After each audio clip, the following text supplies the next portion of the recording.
Imagine standing on a red carpet. The cameras are flashing, dozens of reporters are shouting your name, and every micro-expression is broadcast to a global audience. Performers often lean on alcohol to handle this level of chronic stress. It serves as a social lubricant and, as Anne Hathaway described it, wallowing fuel to navigate the industry's emotional exhaustion. At the height of his Spider-Man fame, Tom Holland realized his drinking habits were actively hindering his professional potential and clouding his mental clarity.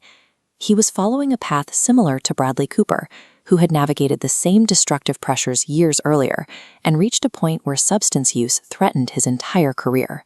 Both actors arrived at the same conclusion. Alcohol acted as a force multiplier for their anxiety, jeopardizing their futures by worsening the very stress they were trying to escape. Holland's transition began with a voluntary Dry January challenge in 2022. He was 25 years old and simply looking for a temporary reset. The results were startling.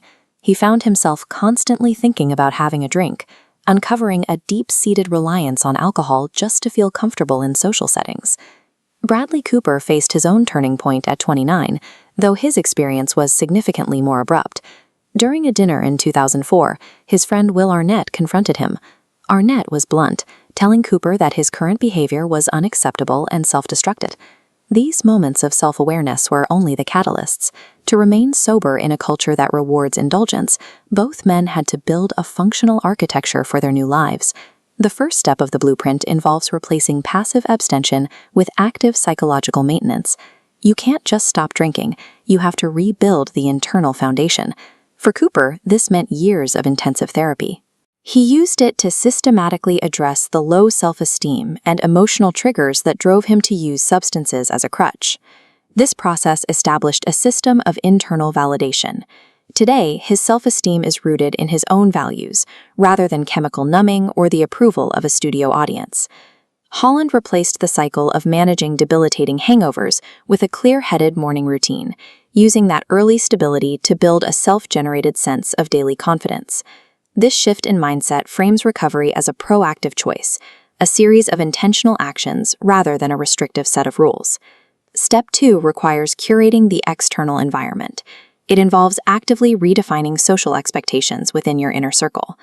Holland successfully tested this when he hosted 10 friends late into the night. While their gatherings used to be alcohol-heavy affairs, this time 0 alcohol was consumed. This commitment created a ripple effect. By remaining sober, Holland influenced his own friends to reduce their consumption, changing the group dynamic through his own consistency. Cooper took a similar role as a peer mentor. He leveraged his years of sobriety to guide Brad Pitt through his own high-profile recovery process. Step 3 is finding anchors that exist outside the professional vacuum. For Cooper, fatherhood provided a primary purpose that had nothing to do with his standing in Hollywood. Long-term sobriety relies on these structures of accountability, communities and responsibilities that provide meaning regardless of career success or failure. This architecture provides a direct creative payoff. Stripping away the alcohol allows for a level of raw, authentic storytelling that is impossible to access when numbed. Cooper's own journey through addiction provided the lived-in authenticity he needed to portray Jackson Maine in A Star is Born, a role that resonated deeply with audiences because it was rooted in truth. Holland's career has followed a similar trajectory. Since committing to sobriety 4 years ago, he has reached major professional milestones with a completely clear head. He admits that the opportunities he has today simply would not have come to fruition if he were still drinking. The architecture of sobriety is a functional process. Self-awareness leads to internal habits, which are supported by community, resulting in focused creative channeling.